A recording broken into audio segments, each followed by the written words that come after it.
I need a wife by tomorrow. Those were the desperate words that escaped my mouth less than 24 hours before my entire life was supposed to fall apart. I wasn't joking. I wasn't drunk. And I wasn't looking for love. I was standing in the middle of a hospital parking lot with shaking hands, a broken heart, and a promise hanging over my head that I didn't know how to keep. Before we begin, if you believe kindness can change a life and that everyone deserves a second chance, please take a moment to like, comment, share, and subscribe to the channel. Stories like this remind us that sometimes the people who save us arrive when we least expect them. The cold evening wind pushed against my face as I stared at the glowing windows of the hospital. Inside, my grandfather was fighting for his life. The man who had raised me. The man who had sacrificed everything for me. The only family I truly had left. 3 days earlier, the doctors had warned us that his condition was worsening. The treatments weren't helping anymore. Nobody knew how much time remained. Yet despite his weakness, despite the pain that barely allowed him to sleep, he kept asking me the same question every single day. When are you getting married? Most people would have laughed. Most people would have changed the subject. But my grandfather wasn't asking because he wanted grandchildren. He was asking because he was terrified. Terrified of leaving this world knowing I would be completely alone. He had spent 29 years protecting me from loneliness. Now he feared loneliness would consume me after he was gone. I understood his fear because it was my fear too. My parents died when I was 12. A drunk driver destroyed everything in a matter of seconds. After that, my grandfather became my entire world. He worked long hours despite his age. He skipped meals when money was tight. He sold the watch his father had given him so I could attend college. Every success I ever achieved carried his fingerprints. And now I was about to lose him. The problem was that I had lied. Months earlier, during one of his hospital visits, I told him I had someone special in my life. The lie slipped out because I couldn't bear seeing disappointment in his eyes. At first it seemed harmless. But then he started asking questions. Then he started smiling again. Then he started talking about the future. And before I knew it, my small lie had become the foundation of his final hope. Now he wanted to meet her. Tomorrow. His birthday. Possibly his last birthday. I sat on a bench outside the hospital and buried my face in my hands. I didn't have a girlfriend. I didn't have a fiancé. I barely had friends. Years of work had consumed my life. I spent my 20s building a construction company from nothing. While everyone else was dating, traveling, and creating memories, I was working 16-hour days trying to survive. Success came eventually. Money came eventually. But happiness never arrived with either of them. My phone vibrated. It was another message from my grandfather. A simple message. Can't wait to meet her tomorrow. I stared at those words until they blurred. Then I whispered the sentence that changed everything. I need a wife by tomorrow. A soft voice answered from behind me. That sounds like a terrible idea. I turned around. And saw her. She was sitting on the opposite end of the bench. I hadn't even noticed her before. She looked exhausted. Her sweater was old. Her eyes carried a sadness that seemed much older than she was. Yet there was something calm about her presence. Something strangely comforting. For a moment neither of us spoke. Then she offered a small smile. Not the kind people use to flirt. Not the kind people use to impress. The kind people use when they understand pain because they've lived through it themselves. That smile somehow broke through the walls I'd spent years building. And for reasons I still can't explain, I told her everything. I told her about my grandfather. I told her about the lie. I told her about the fear. I told her how helpless I felt. When I finished speaking, she looked toward the hospital windows. For a long time she remained silent. Then she asked one question. If you could give him one final happy memory, would you? Anything. She nodded slowly. Then she looked at me.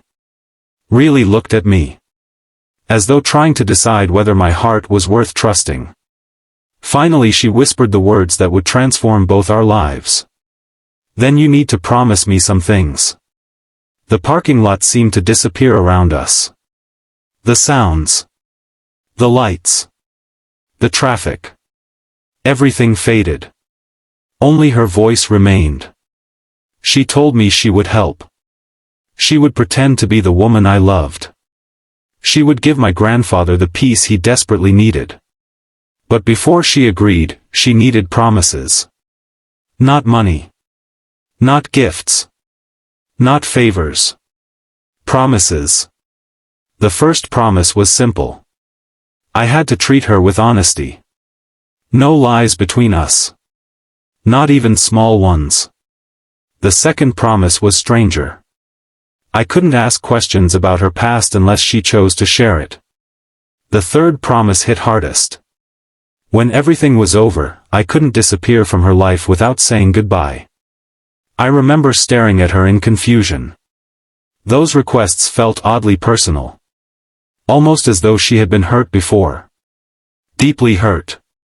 By someone who failed to keep those exact promises. But I agreed. Without hesitation. Because nothing mattered more than my grandfather. The next day arrived faster than I thought possible. I barely slept. I spent the entire night wondering whether I was making a terrible mistake. Yet when morning came, she showed up exactly as promised. And for the first time, I saw her smile without sadness hiding behind it. She looked beautiful. Not because of expensive clothes or makeup. Because kindness has a way of making people beautiful. My grandfather fell in love with her immediately. Not romantically. The way an old man falls in love with hope. The way a grandfather falls in love with the possibility that someone will continue loving the person he cares about most. For hours she sat beside his bed. Listening. Laughing. Holding conversations as though she'd known him for years. I watched something remarkable happen. My grandfather looked alive again. Not healthy. Not cured. But alive. His eyes sparkled. His laughter returned. His shoulders seemed lighter. And for the first time in months, he stopped looking afraid. That night, after visiting hours ended, he asked me to stay behind. When she left the room, he squeezed my hand. Tears filled his eyes. Then he smiled. The kind of smile that comes from peace. You found a good woman. I couldn't answer. My throat closed completely. Because in that moment I realized something painful. The happiness on his face was real. The love he felt was real. Only the relationship was fake. Or at least I thought it was. What I didn't know was that both of our lives were carrying wounds neither of us had revealed. I didn't know she was hiding secrets that would break my heart. I didn't know she was fighting battles completely alone. And I certainly didn't know that the promises I made in that parking lot would eventually cost me everything. Yet they would also give me everything I never knew I needed. Weeks passed. Then months. My grandfather survived longer than anyone expected. And somehow our little lie continued.